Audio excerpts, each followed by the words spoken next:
What's up, guys? Right here we have a 400 Razorback. It's got a clutch, and these things they go bad. I had a comment on the last post about the letting off the gas and they keep on trying to turn.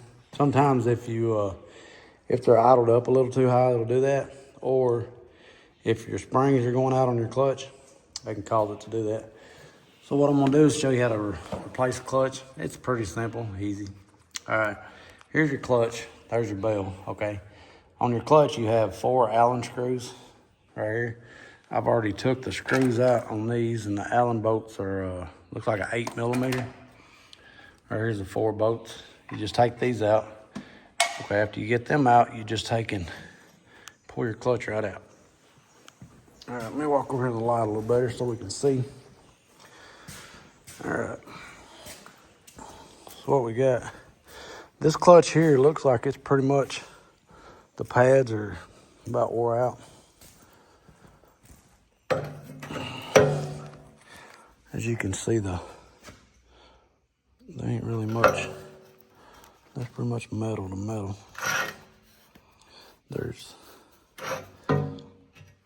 Yep, this clutch is shot. Here's one that we replaced a while back. See, what happens is whenever, let's see, let me look at this one. Here's the springs. These springs are actually what holds it on. If these springs get wore out, they'll loosen up, and once your RPMs come out, this swells. These right here will come out, and you got your clutch pads on the outside, and it swells against your bell on the motor, and that makes it turn your whole motor or turn your pulleys. So that's what I was saying. I was telling him if this spring here gets wore out, then these right here will be too easy to pull out, and it could make your machine not want to stop when you let off the pedal, or if your RPMs are too high to make it do that. So basically, this clutch here is pretty much wore out. These clutches are different colors. I think that goes by pretty much the strength of them, because these are on I'm pretty sure it's a 1305, V1305 Kubota engine. The machine I worked on last week that I showed how to replace the arms on, it was a V1505, and it had a black clutch. The customer had someone work on it and put a new clutch on, and I think they charged him about $4,000 to put a clutch on, for the clutch and put it on. But we have a new clutch that we bought. These, if you buy a clutch, the blue ones, I think we give a little over $400 for them. They're not crazy high, but they're not crazy cheap.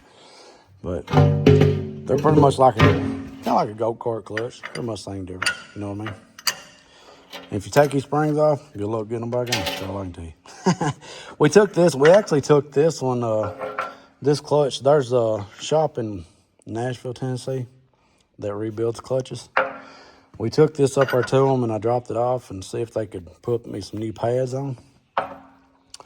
So they was like, yeah, we could do that. Well, I left it there for 8-9 months. They never called. I would stop by there a time or two within that time period. And, hey, y'all got my clutch? You know, is it done yet? Oh, no, we're halfway through it. Okay.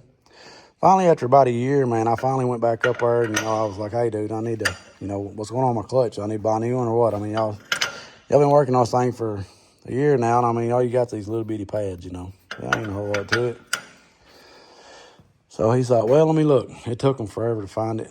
Finally, they dug it out, and he's like, oh, yeah, man, we wasn't able to do nothing with it. I was like, why didn't you tell me that to start with, man? I could have ordered a new clutch a long time ago, So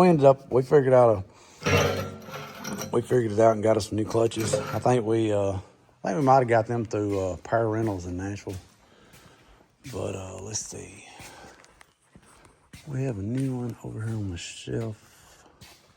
This is all my saw parts. Another motor. We got all let's see.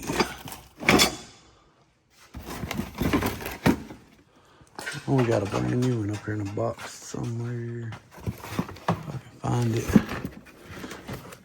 What's in that one? Arms. Well,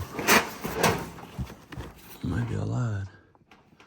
This here is a, I don't know what that is.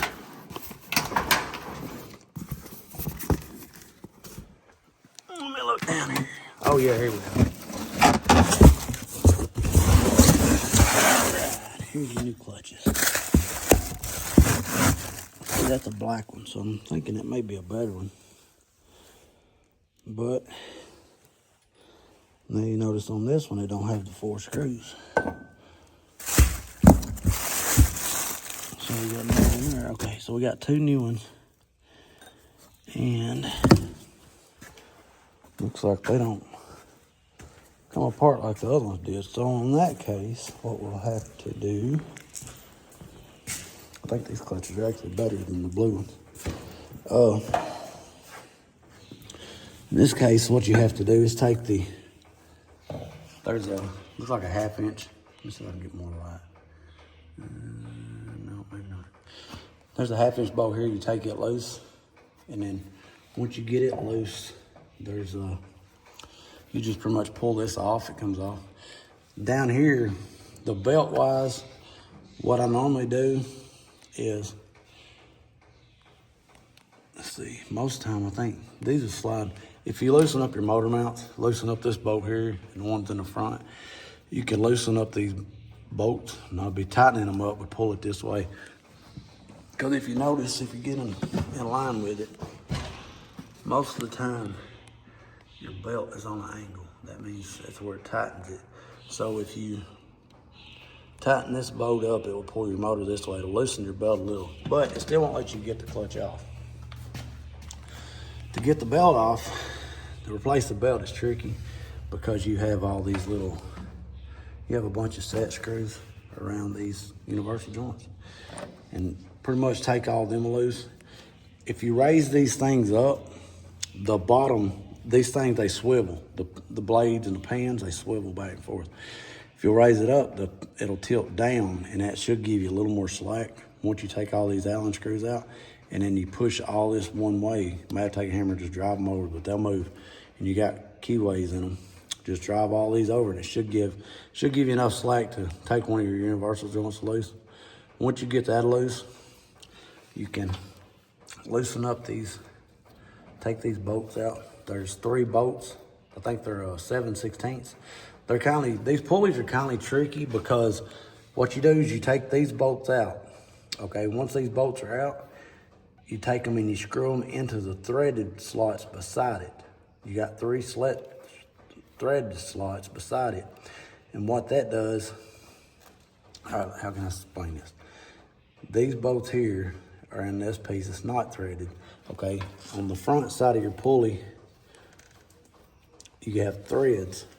Whenever you tighten this in, this piece here, it tightens into that pulley, and it pulls the pulley back up on, there's a collar. This piece here is a collar, and this pulley goes on it, and threads, when it pulls it to it, it gets wedged up, and it tightens it to it. So once you take these bolts loose, you put them in these holes and you tighten them, it actually pushes that pulley back off, and it pushes it down off that wedge, and the pulley will come loose. So once you do that, then your pulley's loose, and you can take your belt off and pull all your clutch stuff off. Because I don't think it'll let you get your clutch off, unless you might can get lucky. If you might can get lucky and loosen these bolts, and let it give you enough slack to kind of maybe take a pry bar and work your pulley or work your belt over your pulley. If you can, that'll help you out a lot. Because if you can work it over a little bit and take this bolt out, bring it back some, and then work it over and bring it back more. Just kind of work your way out to get it off. And then once you get all it back on, put your drive shaft stuff back in. Then you'll take these bolts, put them back in these holes, and you'll have to line up the threads on the front side. Once you get them lined up, you'll have to kind of line these up. But usually, when you do this, you'll want the pulley to be set ahead, maybe 1/4 inch more. That way, whenever you tighten it, it'll pull in, it'll tighten your collar up for your pulley to be stable. When it does that, usually it'll line it up. Sometimes you might have to loosen it and drive it in a little bit and redo it. Just work your way, you'll figure it out. And then just tighten these bolts back up and tighten your motor mounts, and then you should be pretty much good to go. Hope that helps. Thanks.